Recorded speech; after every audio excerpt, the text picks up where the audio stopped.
Hello, we're at the Mortgage Business Expo London, and I'm here with Steve Griffiths of Northview Group, that is Kensington and New Street. Indeed. Hello, how are you doing? How you doing? So the Bank of England recently said it was concerned about levels of consumer debt.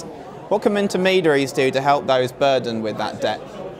I think most of all it's really about making sure the customers understand their long-term picture in terms of if they're utilising a remortgage, for instance, to maybe restructure some of their finances.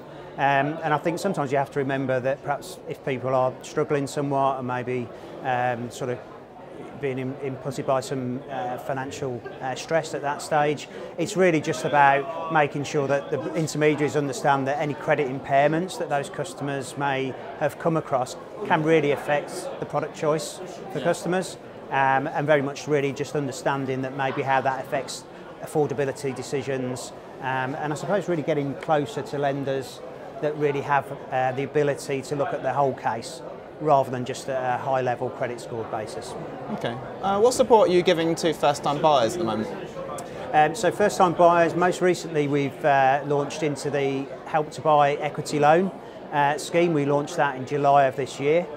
So that really gives a lot of first-time buyers, that first step on the ladder, especially if they're restricted in the amount of deposit they can put into that property. And that's really widened the product choice for customers that maybe that market has been traditionally catered for by the high street lenders. Yeah. And more one recently, of the few non-prime around. Absolutely. Yeah. So if you don't fit the standard mould, then hopefully there's a few choices for customers looking to purchase in that sector.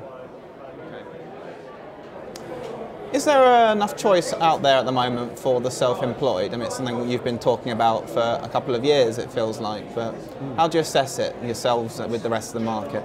I think it's still an area where there probably is more stringent guidelines through the mainstream lenders, and I think that the type of self-employment has changed, and there's been lots of more diverse types of self-employment coming into the market, so seeing more types of maybe doing more of a hybrid role as a contractor maybe. So it's really just being able to have being able to assess those kind of situations, as well as just kind of those real life, not just somebody being self-employed, but recognising that there might be some fluctuations in their income. There may be people who have recently, very recently started up their businesses and are actually looking to progress their sort of financial journey from that point. And with all of those, that doesn't really match up to maybe a mainstream lender's criteria or assessment of a case. So you perhaps need that manual underwrite to get under the skin of the case, look at the accountant's situation, look at the bank statements, and really make a more holistic decision on the whole of the case. The PRA rules have come into force, obviously, this month. How has that affected the propositions for both New Street and Kensington? I have to say, thankfully it's been a pretty smooth transition.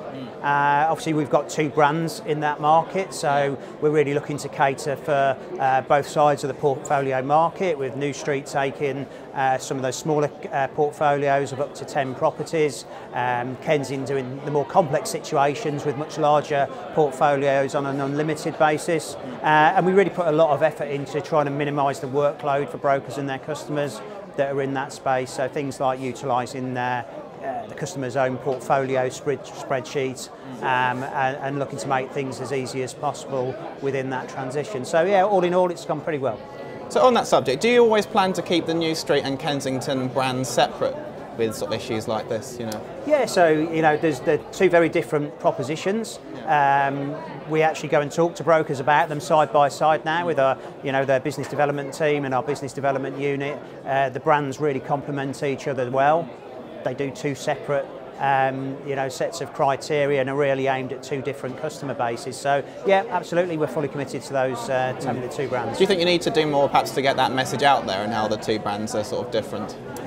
Yeah, I think we do that. Likewise at today's event, you'll have a stand with two brands out there, and when you see them both side by side, it's easier to talk through on a one-to-one basis. But yeah, that's something we work on a lot. Okay. All right, thanks. Okay. It's good to catch up. Cheers. All good. Thanks a lot. Thanks.